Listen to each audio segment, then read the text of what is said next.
Class 10th science का fourth case study question आज हम लोग करेंगे। 3 केस स्टडी क्वेश्चन इससे पहले कर चुके हैं।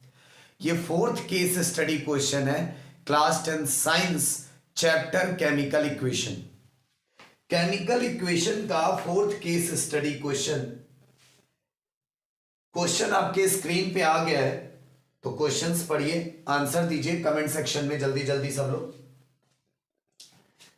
सबसे पहला क्वेश्चन है कि 35 ग्राम ऑफ रिएक्टेंट कितना दिया है 35 ग्राम। इफ 35 ग्राम ऑफ रिएक्टेंट, और रिएक्टेंट का नाम दिया बेटा PQ, तो PQ रिएक्टेंट है जो कि आपका 35 ग्राम का है। और जो प्रोडक्ट बन रहा है, प्रोडक्ट में आपका एक तो P आ रहा है, ठीक है, यहां पर लिख देते हैं पूरा। प्रोडक्ट में एक तो आपका P आ रहा है और दूसरा आपका आ रहा है Q, जिसमें से P का अमाउंट अननोन किया गया है, ठीक है, सॉरी, जिसमें से P का अमाउंट 20 ग्राम है और Q का अमाउंट अननोन किए हैं। Q का अमाउंट फाइंड करना है।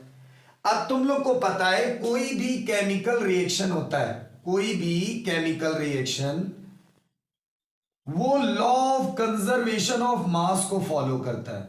Law of conservation of mass, ये तुम लोग जानते हो। केमिकल रिएक्शन किस लॉ को फॉलो करता है? Law of conservation of mass. इसका मतलब यह है कि जितना मास रिएक्टेंट का हो, मास ऑफ रिएक्टेंट, उतना ही मास होना चाहिए प्रोडक्ट का, मास of product. Mass of reactant बेटा कितना है 35 ग्राम, प्रोडक्ट का मास है 20 और इसको मान लो x। भाई प्रोडक्ट में दोनों मास ऐड करोगे ना, प्रोडक्ट में 2 प्रोडक्ट आ रहे हैं तो इन दोनों मास को ऐड करना है। और रिएक्टेंट में आपके पास केवल एक मास है 35। यहां से x की वैल्यू जब कैलकुलेट करोगे, तुम्हें पता है इसको उधर माइनस करोगे तो ये आएगा 15 ग्राम।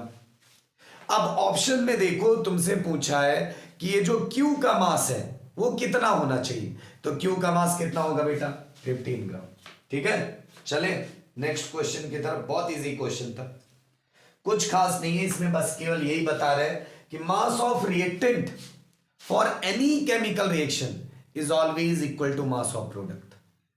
मास ऑफ रिएक्टेंट हमेशा किसके बराबर होगा? Mass of product. चल नेक्स्ट क्वेश्चन।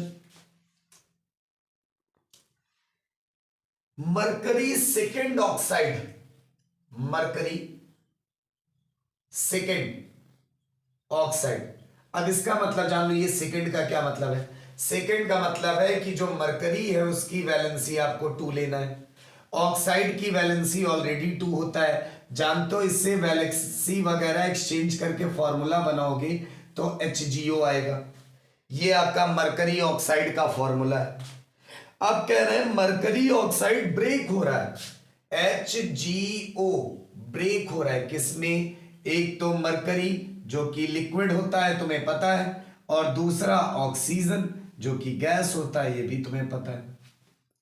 इसमें ब्रेक हो रहा है। बैलेंस करते हैं, तुम लोग को मैं बताया था कोई भी रिएक्शन बिना बैलेंस किए ना लिखना। तो बैलेंस करो इसको बेटा, बैलेंस करो। कैसे करोगे? 1 oxygen 2 oxygen, mercury 1 mercury 1, oxygen balance करना है। तुम लोग को मैं एक नियम बताता हूं। बैलेंसिंग में पहले ऑक्सीजन और हाइड्रोजन को छोड़ के, ऑक्सीजन और हाइड्रोजन को छोड़ दो, बाकी जितने एलिमेंट्स हो सबको पहले बैलेंस करने की कोशिश करो। देखना मेजॉरिटी रिएक्शंस में क्या होगा, ऑक्सीजन हाइड्रोजन अपने आप बैलेंस हो जाएंगे। सारे एलिमेंट्स को बैलेंस करो, ऑक्सीजन और हाइड्रोजन अपने आप बैलेंस होगा। अगर मान लो ना बैलेंस हो तो फिर उनको बैलेंस कर लो, पर स्टार्टिंग किससे करो? Other than hydrogen and oxygen. Oxygen और हाइड्रोजन को छोड़ के उससे पहले वाले जो भी एलिमेंट हैं ऑक्सीजन और हाइड्रोजन को छोड़ के रिएक्शन में जो भी एलिमेंट है उन सबको पहले बैलेंस करिए। चले आगे, बैलेंस करो बेटा। तो क्या करोगे, यहां पर 2 लगाओ, 2 ऑक्सीजन हो गया, यहां 2 लगा दो, 2 मरकरी हो गया। अब देखो ध्यान से, 2 ऑक्सीजन 2 ऑक्सीजन दोनों साइड है और 2 मरकरी 2 मरकरी। क्वेश्चन में चलो, कह रहे हैं 1 मोल mercury produces 1 mole mercury oxide produces 2 mole of mercury and 1 mole of oxygen gas। ये मोल क्या है, जो यहां पर ये कांस्टेंट टर्म लगे हैं, कोफिशिएंट जिसको हम लोग कहते हैं, ये आपको बताता है कि 2 मोल मरकरी ऑक्साइड 2 मोल मरकरी प्रोड्यूस करेगा और 1 मोल ऑक्सीजन प्रोड्यूस करेगा। ध्यान से देखो, 2 मोल, यहां 2 लगा है 2 मोल, यहां 2 लगा है 2 मोल, यहां कुछ नहीं है तो 1 मोल, जहां कुछ नहीं होता वहां 1 होता है, तुम लोग जानते हो मैथमेटिक्स कहती है।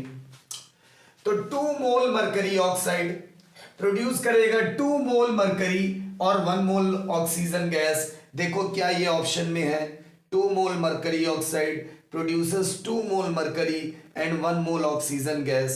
This is your option number D, that is option number 4। ठीक है, चल क्वेश्चन देखते रहो। Which of the following is satisfied by balanced chemical equation। अभी अभी मैं कहूं, सारे केमिकल इक्वेशन में law of conservation of mass followed है, तो इसका आंसर क्या हो जाएगा, law of conservation of mass. ठीक है, law of conservation of mass. चलो नेक्स्ट की तरफ चलते हैं। नेक्स्ट क्वेश्चन है, एक रिएक्शन दिया है C6H6 gives carbon dioxide plus water. यहां पर जो नंबर है, यहां पर है 2, यहां पर है 15। अच्छा एक चीज और है, यहां पर है, सॉरी, ऑक्सीजन है, ऑक्सीजन के साथ इसका रिएक्शन करा है। ठीक है, तो यहां 15 ऑक्सीजन है और कार्बन डाइऑक्साइड में जो ये इन्होंने लगाया है बैलेंसिंग के लिए, कार्बन डाइऑक्साइड में है M, यहां पर M है और यहां है N। पूछ रहे हैं M और N की वैल्यू फाइंड करिए। M और N की वैल्यू फाइंड करो। तुम्हें पता है बैलेंस करना है, मैं फिर से बताया हूं टेक्निक कि ऑक्सीजन हाइड्रोजन को लास्ट में, सबसे पहले जो और एलिमेंट है। ठीक है, चले बैलेंस करें। यहां 2 लगा है, 6 2 12 कार्बन, 12 कार्बन हमें चाहिए, 6 2 12, तो यहां पर हम 12 लगा लेंगे। देखो 12 कार्बन हो गया और अब तो बचे हाइड्रोजन और ऑक्सीजन ही। अब ऑक्सीजन और हाइड्रोजन, तो देखो कि अब बैलेंसिंग हाइड्रोजन को करते हैं। ठीक है, अब देखो यहां पर 6 2 12 हाइड्रोजन, यहां मतलब अगर मैं 6 लगा दूं तो 6 2 12 हाइड्रोजन। अब देखो ऑक्सीजन की कहानी, 15 2 30 ऑक्सीजन, 12 2 24 और 6 देखो 30, तो 30 ऑक्सीजन, मतलब M की वैल्यू क्या मिली 12 और N की वैल्यू क्या मिला 6। ध्यान से देखो, ये टर्म तो केवल तुम्हारा कार्बन ही बैलेंस कर दिया, केवल वो टर्म तुम्हें बैलेंस करना था। तो इसीलिए मैं कहता हूं ऑक्सीजन और हाइड्रोजन सबसे लास्ट में, उससे पहले और कोई एलिमेंट्स। ठीक है, चल नेक्स्ट क्वेश्चन की तरफ चलते हैं हम लोग।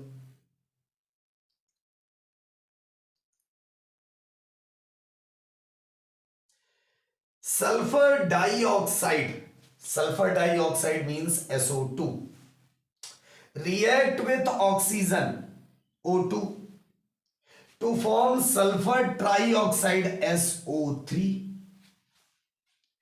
what will be the molar ratio। अभी बताया हूं मोलर रेशियो बेटा, अभी बताया हूं मोलर रेशियो कि यहां जो नंबर लगता है वही मोलर रेशियो बताता है। जैसे यहां मोलर रेशियो देखो, 2 मोल बेंजीन, इसको बेंजीन कहते हैं, C6H6 को बेंजीन कहते हैं। वैसे नाम से तुम्हें कोई लेना देना नहीं क्लास 10th में, फिर भी जान लो C6। 2 मोल 15 मोल ऑक्सीजन से कंबाइन हो रहा है, 12 मोल कार्बन डाइऑक्साइड दे रहा है और 6 मोल क्या दे रहा है तुम्हें बेटा, वाटर। यहां देखो बैलेंस करते हैं पहले। सल्फर बैलेंस है, अब ऑक्सीजन पे आते हैं सीधा। यहां पर है 2 2 4, यहां पर है 3। पहले इसको इवन नंबर पे करो। इवन नंबर मतलब यहां 2 लगा दो, 3 2 जा 6। यहां S2 हो गए तो यहां भी 2 लगाना पड़ेगा। ये देखो 2 2 जा 4 2 6 बैलेंस हो गया। यहां से देखो ध्यान से कि 2 मोल SO2 और 2 मोल SO3 बन रहा है। हमें केवल इसका रेशियो निकालना है, इसलिए मैं बीच वाले को नहीं लिख रहा हूं। बहाली की ये भी है 1 मोल ये भी, पर हमें मतलब केवल इससे है। सल्फर डाइऑक्साइड और सल्फर ट्राइऑक्साइड का रेशियो निकालना है, ठीक है। तो सल्फर डाइऑक्साइड कितना है बेटा 2, सल्फर ट्राइऑक्साइड कितना है 2। इन दोनों का रेशियो निकालो तो क्या आया 1:1। रेशियो क्या आया 1:1, ठीक है। तो ये था तुम लोग का case study number 4। Total 10 case studies question से है, उनको हम करेंगे। और ये मान लो ये केस स्टडी अगर कर लिया तो काफी हद तक केस स्टडी का जो डर है वो खत्म हो जाएगा, ठीक है, केस स्टडी क्वेश्चन से। अब तुम लोग जानते हो हमारी CBSE बोर्ड एग्जाम अब काफी कुछ इस केस स्टडी और MCQ पे डिपेंड करता है। जिसका ये अच्छा चला गया उसके नंबर अपने आप अच्छे आ जाएंगे, ठीक है। थियोरेटिकल तो है यार, देखो क्वेश्चन आंसर तो है, वो तो अपनी जगह, उसमें तुम कुछ ना कुछ लिख ही देते हो, एक आध नंबर तो पा ही जाओगे। अगर नहीं भी आता तो भी कुछ ना कुछ लिख के कुछ तो पाओगे स्टेप मार्किंग में। पर ये क्या होते हैं डायरेक्ट या आर या पार, सही तो सही नहीं तो गलत। इसमें हाफ वाला मामला नहीं है, इसमें क्लियर तो क्लियर